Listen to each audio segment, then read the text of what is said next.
Hello friends, स्वागत है मेरे चैनल पर। आज हम आपके सामने पेश करने जा रहे हैं 14 अगस्त की रात का वह सच जिसे हर भारतीय जानना चाहेगा। वो रात जिसने भारत का इतिहास, भूगोल और भविष्य को बदल दिया।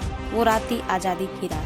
14 अगस्त की रात एक ऐसा वाक्य हुआ जिसने भारत को दो भागों में विभाजित कर दिया।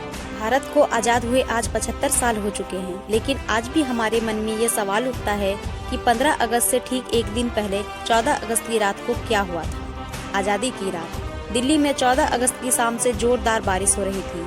रात 9 बजते बजते रोशना हिल्स पर करीब 5 लाख लोगों का हुजूम जमा हुआ, लेकिन बारिश अब भी जारी थी। रात के करीब 10 बजे सरदार पटेल, पंडित जवाहरलाल नेहरू, डॉक्टर राजेंद्र प्रसाद और माउंटबेटन वाइसरॉय हाउस पहुंचे। 14 अगस्त 1947 की रात 12 बजने से कुछ ही मिनट बाकी थे। तब पंडित जवाहरलाल नेहरू ने अपना प्रवचन शुरू किया। चंद ही मिनटों में 12 बजे और 15 अगस्त का ये दिन भारत के लिए खुशियाँ लेकर आया। 190 सालों बाद ब्रिटिश हुकूमत से देश स्वतंत्र हुआ था, लेकिन इन खुशियों के साथ उतना ही गम भी था, क्योंकि भारत ने 3,46,737 स्क्वायर किलोमीटर का पूरा विस्तार और करीब 8 करोड़ 15 लाख लोगों को एक ही रात में गंवा दिए थे। देश दो टुकड़ों में विभाजित हो गया था, हिंदुस्तान और पाकिस्तान। हिंदुस्तान यूं ही आजाद नहीं हुआ दोस्तों। 15 अगस्त से बहुत पहले ही ब्रिटिश हुकूमत का अंत शुरू हो गया था। महात्मा गांधी के जन आंदोलन से देश में नई क्रांति की शुरुआत हो गई थी, तो एक और सुभाष चंद्र बोस के आजाद फौज ने अंग्रेजों का जीना दुश्वार कर रखा था। ऊपर से दूसरी ओर ब्रिटिश सरकार में अब उतना दम नहीं था कि वो हिंदुस्तान पर अब शासन चला सके। इसीलिए लॉर्ड माउंटबेटन को भारत का आखिरी वाइसरॉय बनाया गया, ताकि देश को आधिकारिक तरीके से स्वतंत्रता दिलाई जा सके। लॉर्ड माउंटबेटन ने भारत को स्वतंत्रता दिलाने के लिए 3 जून 1948 का दिन निश्चित किया, लेकिन मुस्लिम लीग की अगुवाई करने वाले मोहम्मद अली जिन्ना ने पाकिस्तान नामक एक अलग मुल्क बनाने की ठान ली थी, जिसके चलते देश में कई जगह पर सांप्रदायिक हिंसा शुरू हो गई।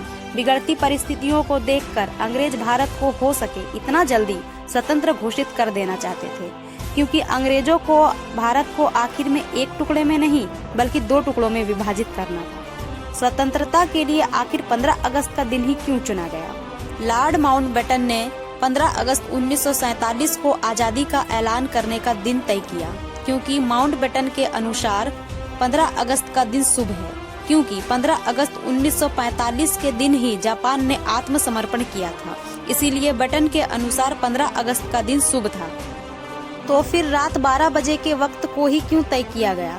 तो इसके लिए भारत ज्योतिषियों का मानना था कि रात 12 बजे का वक्त देश के स्वतंत्रता के लिए शुभ है, और कहा गया था कि पंडित जवाहरलाल नेहरू अपनी स्पीच रात 12 बजे से पहले ही समाप्त कर देनी है और रात 12 बजे शंखनाद के साथ लोकतंत्र की शुरुआत होगी। ठीक वैसा ही हुआ।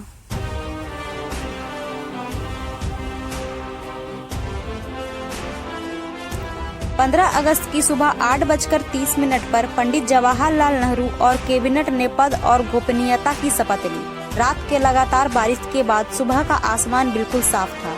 लोग बेसब्री से इंतजार कर रहे थे आजाद भारत के तिरंगे को अपनी आंखों से देखने का। देश के तिरंगे को सबसे पहले पंडित जवाहरलाल नेहरू ने रात 12 बजे ही पार्लियामेंट सेंट्रल हॉल में फहराया था, और दूसरी बार सुबह 8:30 पर भव्य राष्ट्र ध्वज को जनता के सामने ब्रिटिश राष्ट्र ध्वज को उतारकर लहराया गया। देशवासियों के आंखों में खुशी के आंसू थे।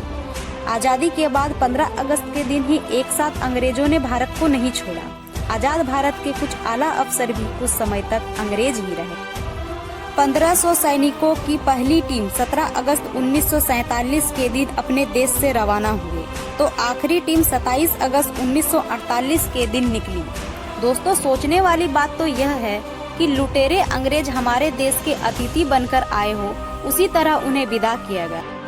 उनकी आखिरी टीम जब मुंबई के बंदरगाह से विदाई ली, तब जॉर्ज पंचम को विदाई गीत बैंड बाजा के साथ बजाया गया। आजादी से 190 साल पहले भी अमीर चंद मीर जाफर को राष्ट्र क्लाइन को ऐसे ही सम्मान के साथ स्वागत किया गया था, और फिर भी हम भारतीय नहीं सुधरे। अतिथि देव भव के सूत्र को हमने आज भी नहीं छोड़ा, फिर वो वाकई में देवतुल्य हो या हमें लूटने आए हो। तो दोस्तों, आज के लिए इतना ही। अगर आपको स्वतंत्रता की ये कहानी अच्छी लगी हो तो वीडियो को लाइक करें और हमारे चैनल को सब्सक्राइब कर बेल आइकन को प्रेस कर दें। धन्यवाद।